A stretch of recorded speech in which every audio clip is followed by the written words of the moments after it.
মুখ্যমন্ত্রীর বিরুদ্ধে শুভেন্দুর মন্তব্য বিতর্ক। বিধানসভায় জমা পড়ল শুভেন্দুর বিরুদ্ধে প্রিভিলেজ মোশনের নোটিশ। এটা স্বাধিকার ভঙ্গ হয়েছে মন্তব্য স্পিকারের।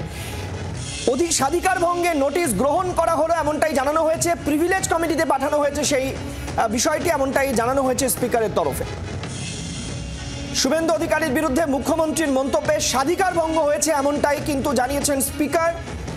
আপনাদের আরো একবার জানিয়ে রাখতে চাইবো, প্রিভিলেজ কমিটিতে পাঠানো হয়েছে গোটা বিষয়টি এমনটাই জানানো হয়েছে স্পিকারের তরফে। আরো একবার জানিয়ে রাখতে চাইবো, শুভেন্দুর মন্তব্যে স্বাধিকার ভঙ্গ হয়েছে। মুখ্যমন্ত্রী প্রসঙ্গে শুভেন্দু অধিকারীর মন্তব্য, তাতে বিতর্ক এবং বিধানসভায় জমা পড়ল শুভেন্দু অধিকারীর বিরুদ্ধে প্রিভিলেজ মোশন।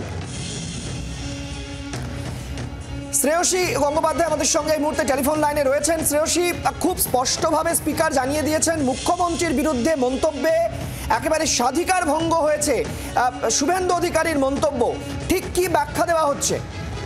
একেবারে দেখো, আমরা গতকালই জানি যে শুভেন্দু অধিকারী তিনি সেক্ষেত্রে যে মন্তব্য করেছিলেন সেই মন্তব্যের পরিপ্রেক্ষিতে গতকাল রাতেই কিন্তু স্পিকার তিনি জানিয়েছিলেন যে এক্ষেত্রে তার কাছে শুভেন্দু অধিকারী এই মন্তব্যের বিরুদ্ধে সেক্ষেত্রে তৃণমূলের পক্ষ থেকে প্রিভিলেজ নোটিশ জমা পড়েছেন। আজকে বিধানসভায় যখন প্রথমার্ধে সেখানে স্পিকার বলেন যে এক্ষেত্রে যে প্রিভিলেজ নোটিশ জমা পড়েছে তা তিনি খতিয়ে দেখেছেন এবং সেখানে তিনি মনে করছেন যে যা হয়েছে তা সঠিক হয়নি। ফলে সেই জায়গা থেকেই কিন্তু এই প্রিভিলেজ নোটিশকে তিনি গ্রহণ করছেন এবং গ্রহণ করে সেটা কি প্রিভিলেজ কমিটিতে তিনি পাঠাচ্ছেন যথাযথ যাতে ব্যবস্থা নেওয়া যায় এক্ষেত্রে যাবতীয় সমস্ত কিছু পর্যবেক্ষণের পরিপ্রেক্ষিতে।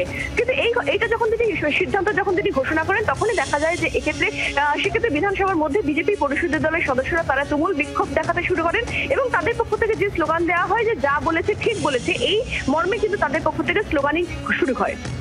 ধন্যবাদ শ্রেয়সী। বাংলার আওয়াজ, বাঙালির আবেগ, জি 24 ঘন্টা।